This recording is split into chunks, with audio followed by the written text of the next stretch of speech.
Hi, so I'm going to talk about Chapter 11, which has to do with language and dialectical variations.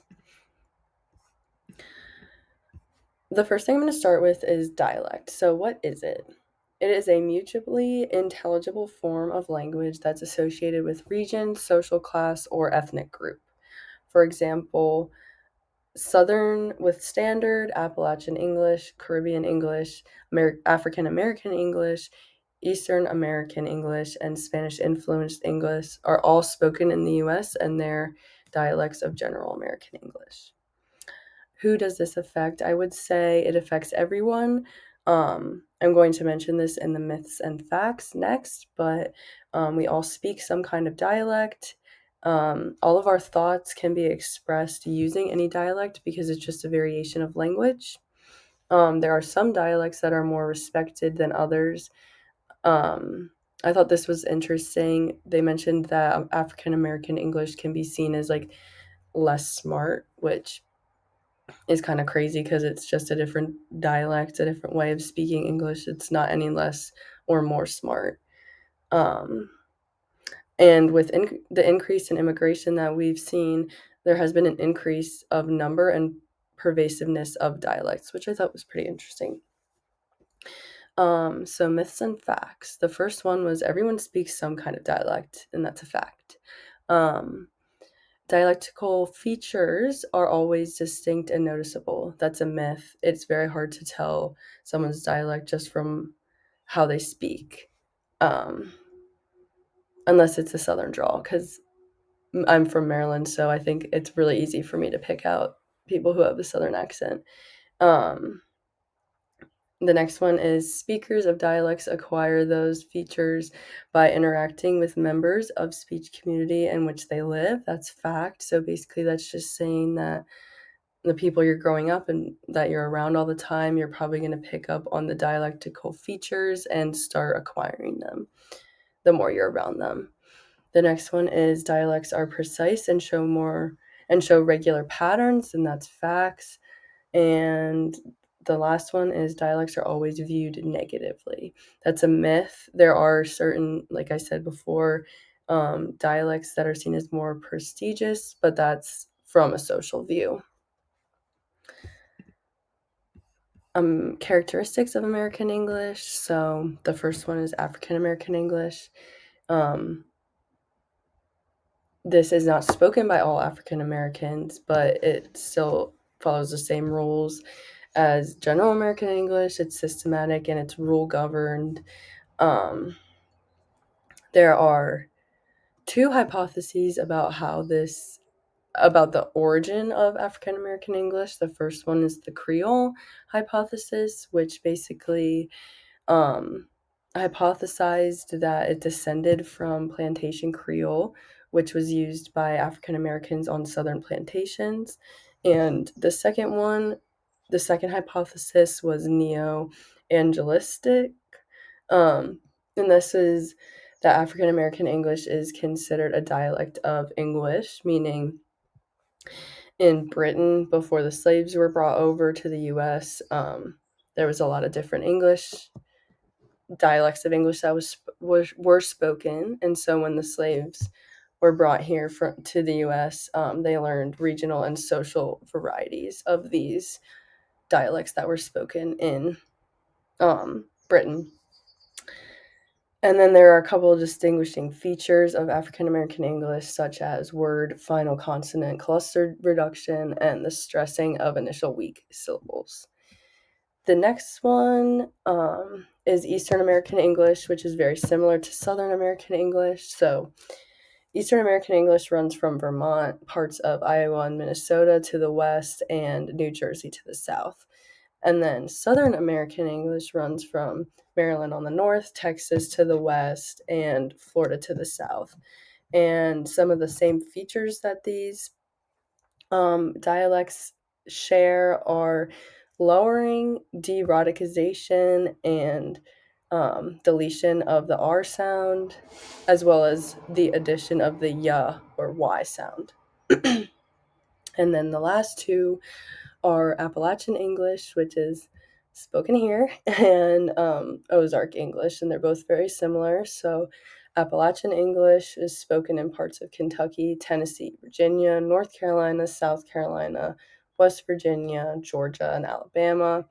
And then Ozark English is spoken in northern Arkansas, southern Missouri, and northwest Oklahoma.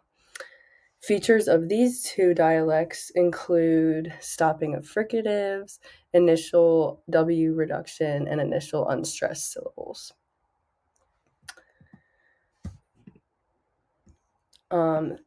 Then I'm going to talk about the phonology and speakers of language varieties other than English. So the first is Piggins. Piggins and Creole. So they're both examples of language changing. As we know, language is always changing, but these are changing more frequently. And the definition of a pidgin is communication system used by groups of people who wish and need to communicate with each other but don't have the means to do so. Pidgins have limited vocabulary and their syntactic structure is extremely simplified. They don't last very long and they disappear when the need for common communication system is no longer necessary. And then Creole is a pidgin that becomes the mother tongue of a community. So it would be basically it's just if a pidgin never goes away and the whole community starts using it. Common Creoles are Gullah, Hawaiian Creole, Louisiana French Creole, and Haitian Creole. And the characteristics of Creole is that it's just a pidgin that serves as a primary input to the next generation of speakers. So it's just getting passed down instead of dying off. And there is an increased complexity in the language system of Creole versus pidgin.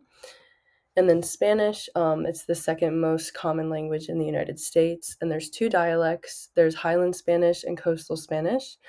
And then I thought this was very interesting. In dialects where syllable and word final consonants are preserved, that is seen as conservative, versus if there is final consonant deletion, then that's seen as like a radical dialect, which I thought was pretty interesting.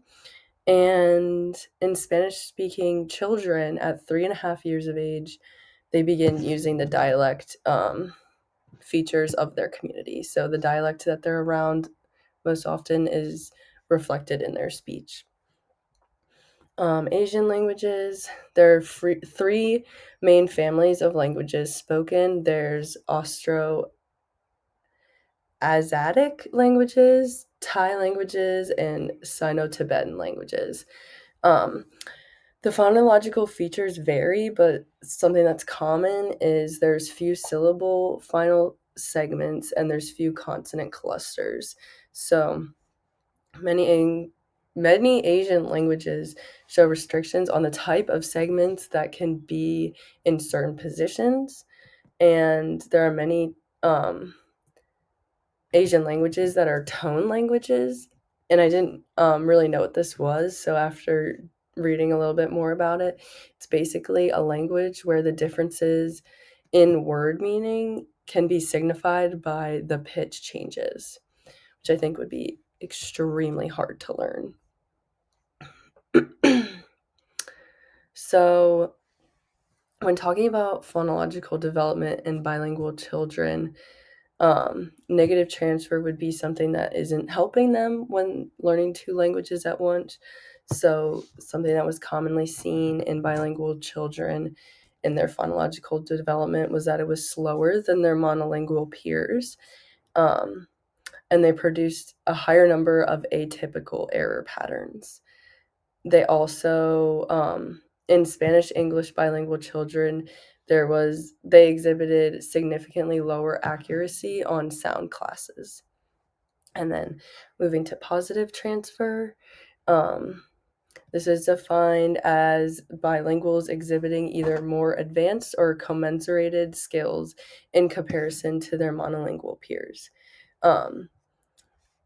So they had different developmental patterns, and it was seen that in bilingual children, they initially made more errors, but through developing, they all subsided.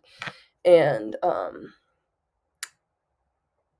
they also had like a different trajectory of errors because they had more in the beginning compared to like monolingual children who may have more in the middle to end before they subside. So, assessment considerations for children from culturally and linguistically diverse populations. Um, we want to make sure as an SLP that you gather the same information. So, we need case history, oral peripheral examination, hearing screening. We need to make sure their language is all good or on track, like syntax, semantics, and pragmatics. We want to check their voice and their fluency, and then those phonological patterns. And we definitely, as SLPs, want to determine if their phonological system is normal for the linguistic community that they're in. Um, so, like, we want to make sure when after we've done the assessments and everything, that we're not comparing it to like normative data for English speakers or Spanish speakers. We want to make sure we're comparing it to data that is for children who are bilingual. Yeah. We also need to make sure that we're able to differentiate a dialectical difference versus a speech sound disorder. And if we don't do that correctly, we could be that could result in unnecessary targeting for intervention. And we don't want to do that. So we must determine that the language or language of assessment and choose appropriate assessment tools. And we need to be able to differentiate true speech sound errors from developmental errors, from atypical disordered patterns, from cross-linguistic effects. And it's hard for SLPs to communicate if not bilingual. It's recommended that you get, I guess, an interpreter or someone that's bilingual so that it's made easier for the child and for you to do these assessments. And then intervention for speech sound disorders in children from culturally and linguistically diverse populations. So once the assessments are done, it's our job to decide if intervention is necessary. This is an expanded role of SLPs to work with clients on social dialects. It's not necessary for us to like fix a dialect, and that's not what we should highlight when we're working with dialects. We should help them become confident in their native dialect. But for example, in a language where there might not be as much emphasis on tone or stress, intonation, stress, and pitch, that's something that as an SLP we can teach them those non-segmental aspects of language, which are really important in our language. And when we're treating bilingual children, like I said before, normative data from monolingual child should not be used at all. It should be compared with the phonological skills of other bilingual children. And there's two approaches. The first one is bilingual approach. So this is focused on improving skills that are common to both languages. So if child is English and Spanish speaking, it would focus on both English and Spanish. And then the cross-linguistic approach, the clinician focuses on the distinct skills in each language. So you would first focus on English and then on Spanish. Thank you. I hope you have a good summer.